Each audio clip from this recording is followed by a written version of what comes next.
l'émission L'enfant a des droits, une nouvelle émission de Radio Tiroir, en partenariat avec l'association suisse des Amis de Janusz Korczak.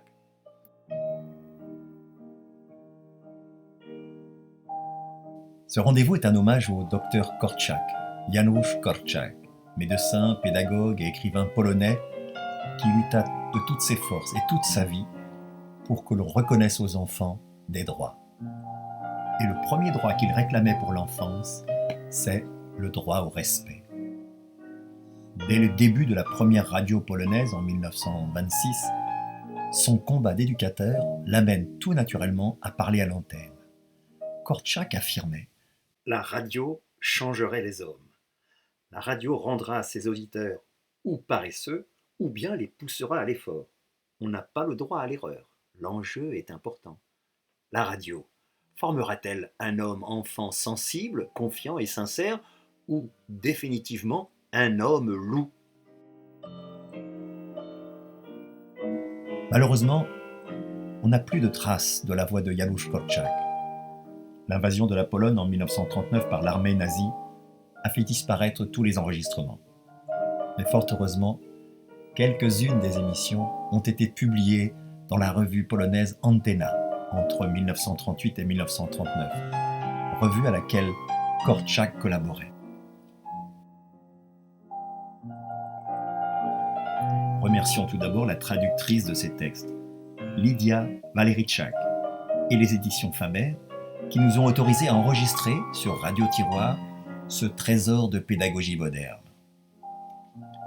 Mais avant de vous faire entendre une première causerie du vieux docteur, le vieux docteur, c'est ainsi que Korczak aimait à se présenter lui-même à la radio. Vous vous demandez sans doute qui donc était ce docteur Janusz Korczak. L'Association française des Amis de Korczak aime à le présenter ainsi. Korczak, ami des orphelins, héros des enfants. En Pologne, entre les deux guerres mondiales, Korczak, de son vrai nom Henryk Goldschmidt, qui est né en 1878 et décédé en 1942 à Treblinka, était une personnalité scientifique célèbre dans le domaine de l'enfance. Médecin, éducateur et écrivain, il a consacré sa vie et son œuvre aux enfants pauvres de son pays, qu'ils soient juifs ou catholiques. Il est entré dans l'histoire le 6 août 1942 en accompagnant au camp d'extermination de Treblinka les 200 enfants juifs qu'il n'avait pas voulu abandonner dans le ghetto de Varsovie. Dès le début du XXe siècle, il a œuvré à une réforme complète de l'éducation et du statut de l'enfant, en proposant des bases constitutionnelles entièrement nouvelles, fondées sur le respect de l'enfant en tant que personne, et expérimentées avec succès dans ces deux orphelinats modèles organisés en République d'enfants. La Maison des orphelins d'Om Siero, créée en 1912, et Notre Maison, ouverte en 1919. Ses émissions à la radio, son journal national rédigé par des enfants, La Petite Revue, ont fait la joie de générations entières. Son œuvre littéraire secouait les consciences, s'adressant tantôt aux enfants, tantôt aux adultes. Son roman Le roi Mathias Ier et son essai pédagogique Comment aimer un enfant ont fait le tour du monde. Tous les livres de Korczak sont régulièrement traduits, tant il s'exprime avec humour et délicatesse, en fin sculpteur de l'âme enfantine, en véritable médecin de l'éducation. Janusz Korczak est reconnu aujourd'hui comme le père spirituel de la Convention relative aux droits de l'enfant, et il est considéré comme le grand précurseur des droits dits actifs de l'enfant, droit d'expression, droit de participation. Ces droits actifs sont maintenant reconnus par les articles 12 à 17 de la Convention internationale. Rendre l'enfant autonome, former son esprit critique. L'œuvre de Korczak se situe dans les mouvements de la pédagogie active, de l'école nouvelle, aux côtés de Pestalozzi, Montessori, Dewey, De Crowley, Makarenko, Neil, Freinet. Pour lui, l'enfant ne devient pas un homme, il en est déjà un. Ni ange ni démon, c'est un citoyen considéré avec sérieux, un acteur de son éducation, toujours associé aux décisions qui le concernent. Dans les orphelinats de Korczak, les conflits et les délits étaient co-gérés par tous les enfants. Toutes les plaintes étaient entendues. Et il existait toujours une possibilité de réparation, ainsi que des dispositifs éducatifs institutionnels élaborés et souples qui aidaient chacun à progresser et à grandir à son rythme.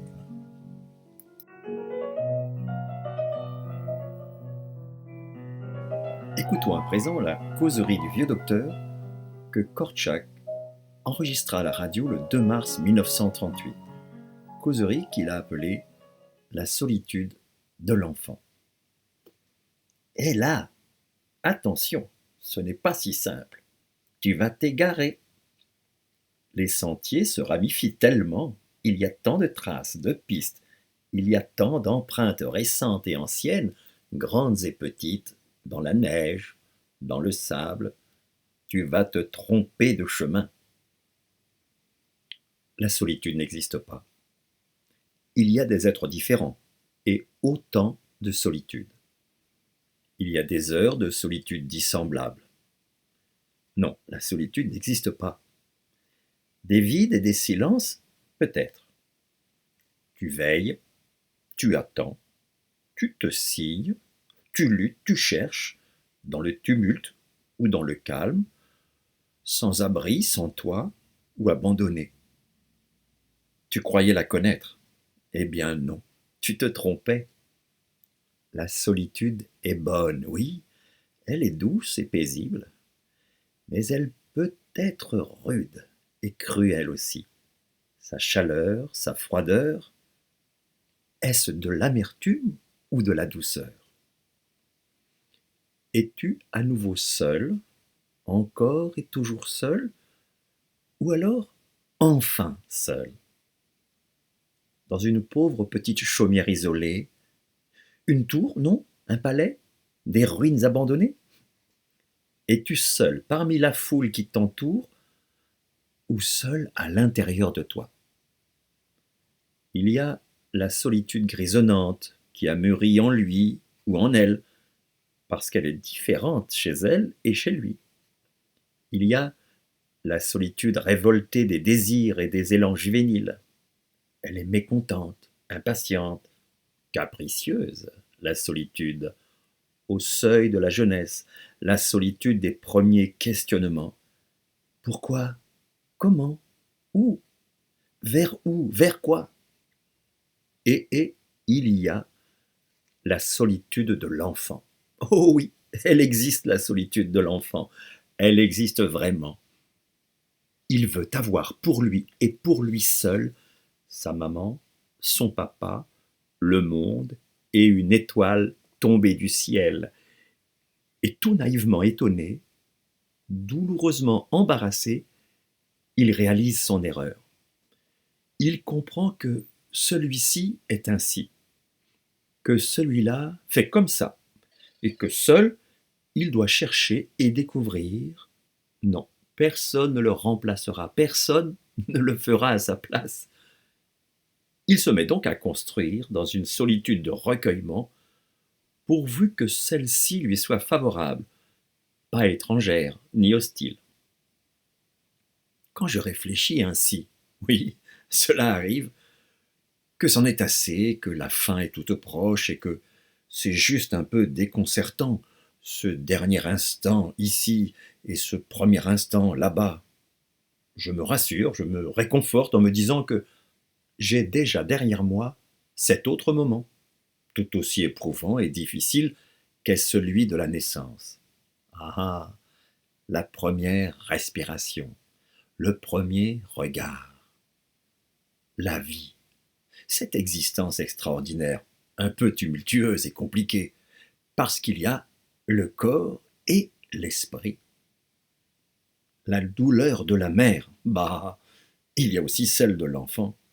Et lorsque son crâne est comprimé, lorsqu'une force étrangère le tire, son premier cri, l'air est tel un poignard dans sa gorge. Sa poitrine l'étouffe, elle emplit ses poumons d'un souffle glacial. Ah oui, il est mécontent, sans défense, nu et seul. Il tremble. La première vague de sang Bien à lui cette fois-ci. Le premier bain. Des touchers inconnus, rudes, douloureux, des éléments étrangers, l'air et l'eau. Ah, il sait le faire. Il respire. Il vit. La toute première douceur suave du lait chaud. Le sein. Il tète. Il sait le faire. C'est un prodige, un miracle. Et oui, il faut utiliser les lèvres, la langue, le nez, la gorge, l'œsophage. Ah, le premier repas est difficile, maladroit, puis s'ensuit le sommeil béni. Le premier regard perdu. Tout autour, des lueurs, des ombres, des nuages, des échos du monde lointain. Que se passe-t-il? La plainte du nourrisson est solitaire lorsqu'il a mal. Il a tremblé, il s'étire, il cligne des yeux. Ah, il a bougé la tête, il a bâillé, soupiré, rougi. Il plisse le front, le lisse. Ah, il fait 100 grimaces, 100 mouvements avec la bouche, les bras, les jambes. Il est allongé, il regarde. Il fait connaissance avec lui-même. Parce qu'il reste encore tout ce qui est à côté de lui, autour, au-dessus de lui et en lui, l'ensemble, un univers inexploré, insondable. L'oreiller et la mer, l'éclat de la lampe et le tic-tac de l'horloge, quelque chose de grand et de merveilleux. Ici dans la chambre, là-bas, derrière la fenêtre, et lui, une inertie floue, une énigme importante, infinie. Il regarde, il veille. Des siècles s'écoulent. Et oui, le temps de l'enfant ne connaît aucun calendrier. Tu examines? Tu expérimentes? Tu t'entraînes, toi, le plus jeune des citoyens. Tu veux savoir, percer le chaos. Tu puises la vie en toi et tu en engloutis une autre, nouvelle, inquiétante, mystérieuse, pressentie déjà avec génie et désirée. Sans cesse, le songe tacheté du nouveau-né fait place à un sommeil profond durant lequel, en apparence, il ne se passe rien. C'est un sommeil laborieux qui assemble, ordonne, trie, construit. Oh oh, ah, il sourit. Oh oh, il a l'air étonné. Oh oh, oh oh. Ah, il a peur. Il proteste. Il refuse. Il concède. Il ordonne et le silence paisible revient de nouveau. Des instants, des siècles dans l'histoire d'une existence. L'enfant sait à présent. Il a de bons esprits. On peut les invoquer par la magie d'un cri.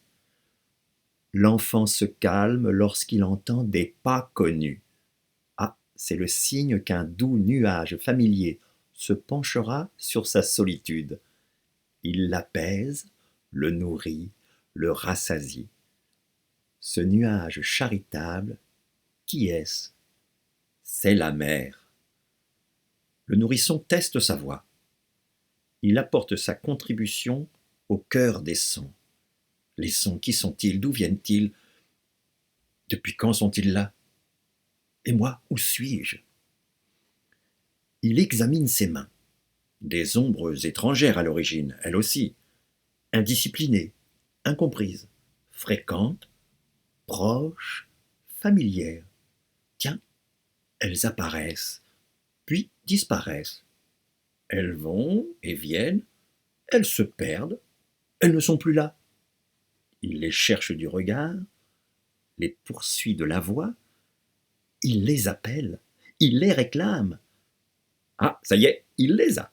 Il les porte à la bouche, il les regarde, il leur dit Abba, Baba, Adia, Dia, Atia, Ge. Ah non, ça, personne ne le fera à sa place, personne ne le remplacera. Il doit le faire seul. Il les découvrira, ces outils merveilleux qui servent à tenir, à défendre, à étreindre et à repousser, qui lui permettront de lutter, de diriger. Il les tendra consciemment vers le monde. Papa. Le monde aussi, il devra le découvrir, clément ou dangereux. Il discute longuement. Il observe, il pose des questions. Ah, il réfléchit et réfléchit encore, jusqu'à ce que survienne l'instant solennel de l'inspiration créatrice. Incertain au début, les choses lui apparaissent finalement avec plus d'évidence, plus d'audace. Voilà qu'il sait, une bonne fois pour toutes. L'ombre de cette main que je vois, cette chose unique qui m'obéit et qui m'appartient, c'est moi. C'est moi. Soyez humble face aux efforts qu'il déploie pour réussir. L'astronome ne s'amuse pas lorsqu'il parcourt les espaces infinis. Le bactériologiste ne s'amuse pas lorsqu'il étudie le développement de la vie sous son microscope. L'alpiniste ne s'amuse pas lorsqu'il creuse la roche pour ouvrir une voie vers de nouveaux sommets. De même, le nouveau-né ne s'amuse pas lorsqu'il explore le monde inconnu de ses mains, les contrées lointaines de ses jambes. Il est attentif à ses propres balbutiements, cet autre jeu étrange qu'il ne voit pas, qu'il ne peut pas saisir, mais qui est pourtant essentiel pour pouvoir intégrer la vie, elle, qui s'écoule, agit, se poursuit en dehors de lui, qui connaît d'autres lois et d'autres interdits, d'autres raisons et d'autres contraintes. La parole, ne te fais pas d'illusions, mon enfant, elle aussi te séduira et te décevra. Elle t'expliquera bien des choses, mais sèmera aussi le trouble dans ton esprit. La parole peut être cinglante, blessante même. Ta parole est bien solitaire. Toi seul peux la comprendre, comme tu le veux, avec ton savoir et ton intuition. Elle atteint rarement sa cible et reste souvent suspendue dans le vide. Regarde, l'enfant est assis. Il est debout, il marche, il court, fou de joie. Il s'est arraché à cette force étrange qui le porte, le conduit, l'aide ou le contraint. Moi tout seul, moi toute seule. Il tombe ou s'arrête, il regarde en bas, il se demande quel est ce tapis magique qui le transporte, quelles sont ces ailes qui ont poussé, et ce sont ses jambes. Ses jambes, c'est moi, c'est ma propre force. Il tapote sa tête avec un bâtonnet et il regarde. Qu'est-ce que c'est? Qu'y a-t-il au-dessus de moi? Quels sont ces pôles inexplorés? Mais c'est encore moi. Il y en a tellement. La tête, la pensée, oh, c'est encore plus compliqué que la parole, la pensée. Il faut pourtant comprendre pour être en harmonie avec la vie, avec le monde, avec soi. Alors, explore, mon enfant, explore. Ça commence toujours ainsi. On compte sur les doigts, 1, 2, 5, puis 10. Plus tard, on n'en a plus besoin, 100, 1000, 1 million. A et Z, oh, tant de mots, tant d'images, de symboles. Il s'est blessé avec un couteau, avec du verre. Oh, il voit du sang. Qu'est-ce que c'est, le sang? Il entend son cœur battre dans la poitrine. Qu'est-ce que c'est? Il se regarde dans un miroir. Bébé? Poupon? Non, c'est moi. Pour la première fois, il a distingué son reflet dans les yeux de sa mère. Oh là là, là aussi, et partout, c'est moi, c'est moi. Il court après un papillon. Il le rattrape. Ça y est, il l'a. Non, il s'est envolé. Il s'est posé plus loin. Le papillon le tente à nouveau, et il le nargue. Il est tout proche, puis très loin de nouveau. L'enfant va ainsi courir après chaque vérité, après chaque amour. Chien, oiseau, insecte, frère, père, ballon, bonbon, pantin, perle, goutte d'eau, toile d'araignée, grand comme petit. Attention aux orties, aux guêpes, attention à l'eau bouillante. Une mère me demande si elle peut commencer à montrer les lettres de l'alphabet à son enfant, si ce n'est pas trop tôt. Elle ignore tout de son travail solitaire, lorsqu'il accumule les connaissances, les compare, les choisit, les oublie ou les mémorise, pour se hisser, pour les conserver jusqu'au lendemain, longtemps, pour toujours. Vous lui apprenez des choses, vous les lui expliquez, vous lui prodiguez des conseils. Mais tout se fait sous son contrôle. Tout passe par sa censure. Et oui, lui seul ensuite les remanie. Il se les approprie ou les rejette. Qu'il soit endormi ou éveillé. Tout ce que l'enfant ne retiendra pas et n'acquerra pas par un effort solitaire restera un écho lointain, une chose étrangère, un surplus pesant. Ça ne se développera pas, ça ne le fortifiera pas, non. Vous n'avez fait que lui donner du lait, de la bouillie, de la purée. Lui doit faire le reste tout seul. Il malaxera, digérera, diffusera dans le sang, activera grâce à l'oxygène respiré. Lui, cet incroyable chimiste, ce maître de l'approvisionnement.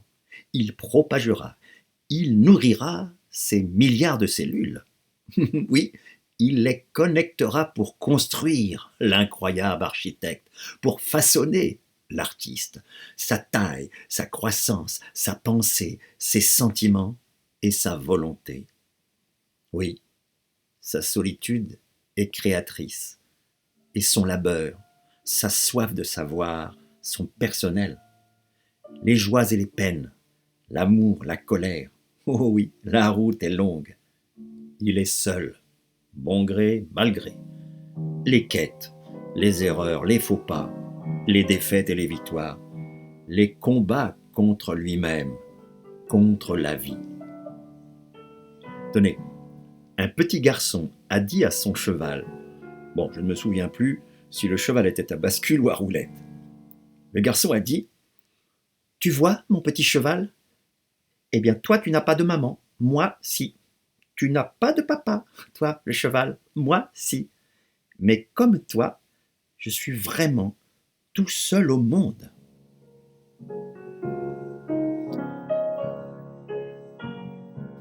C'était La solitude de l'enfant, le premier feuilleton radiophonique du vieux docteur Kortchak, enregistré sur Radio Pologne en avril 1938. Dans la prochaine causerie, le vieux docteur nous parlera de la solitude de la jeunesse. Rendez-vous au prochain épisode.